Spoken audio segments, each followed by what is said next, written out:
What's going on, everybody? Welcome to After Prison Show, and it's Memorial Day as I'm filming this. And with that, I wonder if there's visitation taking place up inside of the jails and prisons. You know, not every single holiday is there going to be special visitation taking place, and I can't honestly remember if Memorial Day is one of those holidays or not where prisoners can get that special visit. And also, I'm not even sure if visitation has gotten back on track given the current state of the pandemic. And speaking of that, a lot of people weren't going to let that stand in their way from enjoying their Memorial Day weekend. Folks, have you seen the trailer for Ozark Season 4? Take a look at this little sneak peek of a picture that we've got right here from somewhere in the Ozarks. I believe that's in Missouri. Look at all of these people right here, not social distancing at all. Nobody's wearing a mask. Spoiler alert, Ozark Season 4, everybody dies. I'm kidding when I say that. Also, real quick, before we get up into this video, a couple of things that I want to mention. Here in the state of Virginia, where I'm at, just this past Friday, they reopened the beaches. Me and my wife were there on Saturday. People wore social distancing. They had the Virginia Beach ambassadors, which are people who wear these yellow and orange shirts and basically tell people to social distance, and if they don't do so, they tell on them. Sort of like a little hall monitor job right there. Tried to get Rabbit that job. They're paying $12 an hour. But yo, our governor was down at the ocean front, no mask on at all, and tomorrow he's gonna make it a mandate that we gots to wear the mask. I'll be wearing mine. And without getting all political right here, I do want to mention another thing. Our governor actually just signed the bill. So this is going to be like the law coming July the 1st. The devil's lettuce is no longer going to be a criminal offense. Anything under an ounce is going to be a civil penalty of $25. They said it's basically going to be like a traffic ticket. Now, I wonder, for anybody who's on probation, if you get caught with the devil's lettuce up in your system, is that still a violation? I don't honestly know, but I would be curious to know what the answer to that question is. But with all of that being mentioned, let's just go ahead and get up into this video. Folks, I hope you're enjoying your Memorial Day. I hope you've enjoyed this weekend, this long weekend. Hopefully it's been a long weekend for you guys. Hope you've been able to eat some good food, spend time with your loved ones. Me, I'm working on this Memorial Day. It is what it is. I want to get this video. I want to make this a banger for you guys. I've been pumping out cartoons and caricatures that people have been ordering. If you want a custom drawn cartoon or caricature, please visit apsofficial.com. I would love to be able to create something for you. Now, with all of that being mentioned, let's go ahead and let's do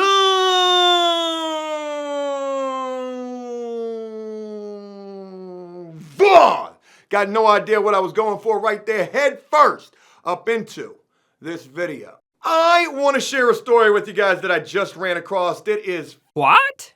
Crazy. Never in my life have I heard about anything like this. If you've heard of anything like this before, please comment down below. And whether or not you've ever heard of something like this, also comment and let me know what you think about this. But folks, I want to introduce you to an old prison here in my state called Lorton Reformatory. Now, this is a prison that closed back in 2001. This is an ancient aliens prison right here. This thing first opened up back in like 1900. Actually, looking at the Wikipedia, 1910 is when this place first opened up. This place was in operation from then till 2001. That's like 100 years, almost 100 years. 89, I believe, to be more precise. And it was also known as the Lorton Correctional Complex. Let's take a look at a couple of the pictures from this place. And look, it's no stretch of the imagination. You can look at this and absolutely tell that this was a prison. Not only that, this place was huge, sitting on over half a stack in acreage, 511 acres. Folks, if you had to cut the grass at that prison, it would take you all year to be able to do so, but I'm quite sure they had some prisoners who were getting that done in just a couple of days. And according to Wikipedia, this complex began as a prison farm called Occoquan Workhouse for nonviolent offenders serving short sentences. But then in 1931 through 1938, took 7 years to do this.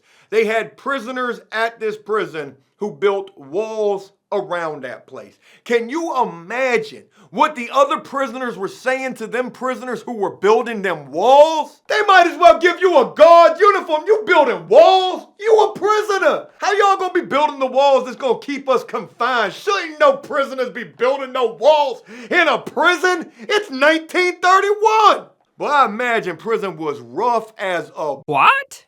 back in the early 1900s. When they constructed the walls for this prison, they were able to heighten security, which probably meant that they were able to heighten the security level of prisoners that they were housing at this complex. And I want to say that they had a maximum security. They had a little bit of everything taking place at this Lorton prison complex. And not only was it prisoners who were building walls around this prison, they also had prisoners who were building additional buildings and housing units. This was also taking place back in the 1930s. It was prisoners who built this prison complex compound. Boy, that was a tongue twister right there. And I wanted to bring that up because that's something that still takes place to this very day. You know, what is the best way for a prison to build or repair or do any kind of work around a prison? And that is to use prison labor, cheap prison labor, probably making less than $1 an hour. Some might only be making 25, 35 cents an hour. And you know, another good point to mention about all of this with them building walls and building buildings, I wonder if they had any type of permits while they were doing that building work. I'm quite sure that they were. I'm probably the only idiot to be doing any type of work without a permit. Thank you, troll, for making me aware of that. And also, speaking directly to the troll, I just had a pizza delivery order come to my house on Memorial Day. It was an older gentleman wearing his mask delivering this pizza, looking under my doormat. He was in his car, sitting there on the phone. I walked outside. I was like, "Sir, can I help you? I did not order any pizza." And this dude looked so distraught. You know, I took out a $20 bill and I gave it to that man just for his troubles. So troll, while you're trying to continue to mess with me, I'm still doing God's work. Gave the man a tip. Sorry for the inconvenience. And you're making me look like a hero. I said, I've been having some people messing with me. It's probably some punk-ass kid sitting behind a computer screen and his little ta-dun-ta-dun, his underoos, no life at all. Probably ain't doing nothing on Memorial Day but watching this video. And yeah, I ain't doing nothing neither but filming it. You know what, troll? Maybe me and you are a lot alike. Send me an email. Let's talk. Let's hash this thing out. What's it gonna cost me to fix this? Oh yeah, I forgot, $5,000. But getting back on track, when I was looking for like history of events that took place at this prison, because with any prison, you can imagine that there are horror stories that accompany things that took place at those facilities. And this prison has one particular one that I'd like to share with you guys right now. It took place on the night of November 14th, 1917, which is known as the Night of Terror. And they say that's because of how badly some prisoners were tortured, beaten, and abused. They had prisoners who had began a hunger strike and they were being force-fed. I mean, sounds like a pretty crazy event that took place at this prison. And you're probably wondering to yourself, Joe, why are we talking about this particular prison? And there's a damn good reason.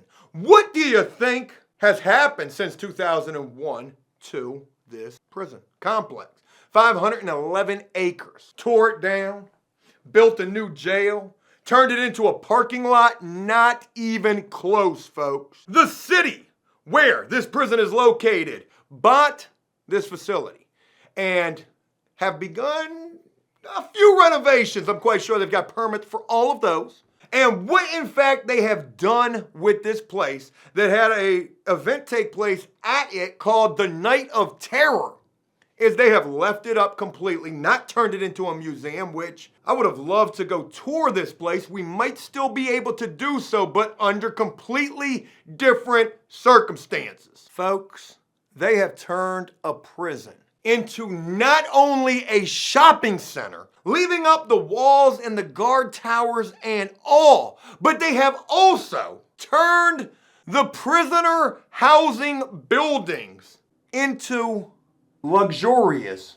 homes. Actually, I don't think they're really homes, they're more apartments, and they're expensive at that, but homes nonetheless, which is very ironic Considering, when you're serving time, that's your home. Though you should never refer to prison as your home because home kind of sounds like somewhere that you might never leave from, somewhere that you are way too comfortable at. Hey, this ain't your home, dog. You can't be acting like this is home. You way too comfortable up in this prison. Prison ain't no home for nobody. Not even a grizzly bear should be in prison. Even though that's what you look like. You look like a damn grizzly bear. I'm pretty shocked about this. I thought this was absolutely preposterous. And it was a story that I just ran across this morning on this Memorial Day, hoping that all prisoners are getting visits, at least visitation being a possibility and on the table for them. I know if it is, there's probably some prisoners right now sitting up in that prison. I'd have been one of them like, man, I really hope I get this visit today. It's Memorial. Did they just call my name? They just called my...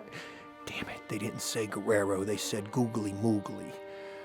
She's got to come see me. Did they just call my name? They just called my... They said Douglas. Not only do I hope that she comes today, I sure hope she brings $20 in quarters.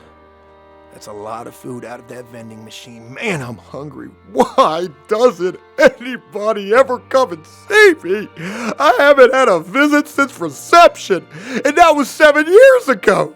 That was just that other girl to tell me she's never gonna see me or write me again, and I'm never getting out of here. I knew I should have never started referring to prison as home. That's been old Joe many a times. Many a times that's been old Joe. Talking to myself in my head. I just ran across this story this morning, folks, that is absolutely shocking. Headline reads, a notorious DC prison is now a classy suburban development. Here's what it looks like. And they weren't lying about classy neither. Again, looking at these pictures, this place don't look like nothing but class. A certain type of it at that high class. It must have been somebody who was just that high, working on the city development council, who thought that this was a good idea. Now, mind you, this could pose a little bit of opportunity for After Prison Show. What if we went to this shopping center / apartment, classy living area dressed as a prisoner, acting like we were looking for our cell? What if we went with a whole busload of people dressed like prisoners and we're acting like we were escaping from this place? We'd probably all get arrested. The development of Silverbrook Road offers a lot to anyone looking for somewhere to live in the suburbs that doesn't feel too remote. I guess you've never been to prison before, but that's all you're going to be feeling like. Remote, no control, lonely, too. A mix of single-family homes, oh, they do have homes there, and apartments, nice recreational facilities, and remarkable for a property so close to I-95. Plenty of places to walk. I'm sure they left the prison track there. I doubt they did. There are townhouses and apartment complexes where one bedrooms start at around $1,700 a month for a one bedroom. You can go to prison for free. And that's what people are going to be paying this type of money to be living at. I wonder if this place is haunted too.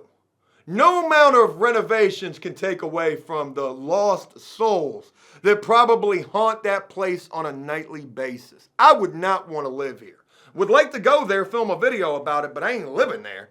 It will soon boast a small shopping center and a church in cool reclaimed buildings. Another 50,000 square feet of commercial space has been just okayed, likely to include a shiny new grocery store. They turning this prison into what it really was. It was its own little world. Because when you're in prison, that's exactly what each individual prison is like, its own little world. It's only if you look closer that you get a sense that this neighborhood is a mite different. Mite? Isn't that something you find on your body that be biting you? It's a bug, right? Consider the street names Reformatory Way, Sallyport Street. I ain't never living on nothing called Reformatory Way or Sallyport Street. Would you live there? I ain't think so. Oh, you would? Hey, yo, go ahead and leave a like on this video. I ain't got nothing else. I was going to say something stupid like, if you think Joe was a hero for tipping the delivery driver $20, it was all the money that I had on me. Should have filmed it. It turns out that this swath of suburbia was, until recently, one of the most violent and overcrowded prisons in the United States. That's it. So can you tell me a little bit about this place, this area? I'm not from here. We're from California. Reformatory Way and Sallyport Drive Sounds a little bit like a space shuttle. Oh, it used to be a prison. One of the most violent and overcrowded at that. Anything else that we can see? Because we're not moving here. I'm not putting my kids in no prison. I mean, yes, they might already be heading there, but I'm not gonna have them living there now. The penitentiary closed in 2001, turned back over to the county, the maximum security wing, home to a lockdown unit nicknamed the House of Pain. I actually like that song, Jump Around. One of my favorites. Is in the process of becoming that shopping center. Those apartments occupy the old medium security central facility where the one-time chow hall is now a gym. And then there's the name. The site of the notorious lockup is today a development called Liberty. Well, isn't that ironic? Alanis Morissette throwback song right there. Isn't that ironic? Don't you think? A little too ironic. Folks, I've heard of doing a lot of different things with prisons, mostly just tearing them down and putting something brand new there, but never taking an existing prison complex and completely overhauling it into an apartment complex and a shopping district at that. Pretty damn crazy. And I just wanted to share this with you guys, and I really want to know what you think about this. It is my hopes to be able to go and visit this place at some point, possibly in the very near future, and just see how much it actually still resembles the old, notoriously violent and overcrowded prison that it once was. But with all of that, I'm going to go ahead and wrap up this video. I don't want to make this super long. Folks, I truly hope you enjoy your Memorial Day. I look forward to getting back on track this upcoming week with some really big content. We're in the process of putting together some really big things starting this upcoming week, and I'm going to look forward to bringing that to you guys. I do hope that you enjoyed this video, and if you did so, please leave a like and a comment letting me know exactly what you thought about it. And as always, until next time, enjoy life, the free world. Never take a moment for granted, and make the most of every day. Peace! Did they just call my name? They just called my... Damn it, they didn't say Guerrero. They said Googly Moogly. She's got to come see me. Did they just call my name? They just called my... They said Douglas. Not only do I hope that she comes today, I sure hope she brings $20 in quarters. That's a lot of food out of that vending machine. Man, I'm hungry. Why doesn't anybody ever come and see me? I haven't had a visit since reception, and that was 7 years ago. That was just that other girl to tell me she's never gonna see me or write me again, and I'm never getting out of here. I knew I should have never started referring to prison as home.